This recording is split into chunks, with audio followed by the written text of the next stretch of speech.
Hello everyone, welcome to ప్రవీస్ kitchen. ఈరోజు మనం శనగల తాలింపుని ఎలా చేసుకోవాలో చూద్దాం.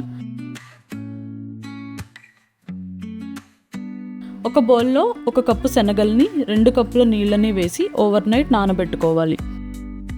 నానిన శనగల్ని ఒక బౌల్లోకి ట్రాన్స్ఫర్ చేసుకొని 1 కప్పు నీళ్ళని తగినంత సాల్ట్ని వేసి 5-6 విజిల్స్ వచ్చే వరకు ప్రెషర్ కుక్ చేసుకోవాలి. ఇక్కడ చూపిస్తున్న విధంగా 2 వేళ్లతో నలిపితే నలిగిపోవాలి. అంత సాఫ్ట్గా కుక్ చేసుకుంటేనే తినడానికి బాగుంటుంది. ఇప్పుడు 1/4 కప్పు కొబ్బరి ముక్కల్ని మిక్సీ జార్లో వేసి బరకగా గ్రైండ్ చేసుకొని పక్కనుంచుకోవాలి.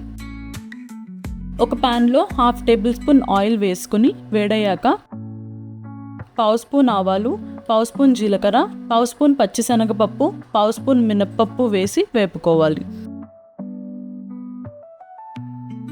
ఇవి కాస్త వేగిన తర్వాత 2 పచ్చిమిరపకాయ ముక్కల్ని, 1 రెబ్బ కరివేపాకుని, 2 తుంచిన ఎండుమిరపకాయలని వేసి వేపుకోవాలి.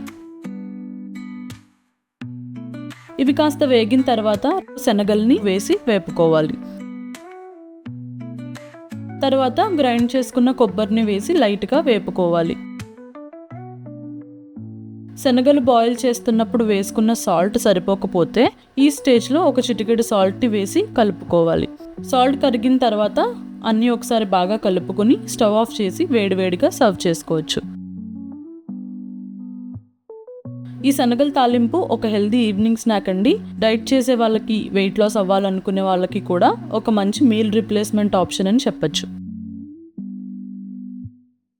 కొన్ని ప్రాంతాల్లో ఈ శనగల తాలింపుని వినాయకుడికి నైవేద్యంగా కూడా నివేదిస్తారు. అంతేనండి, చాలా ఈజీగా చాలా తక్కువ టైంలో శనగల తాలింపు రెడీ.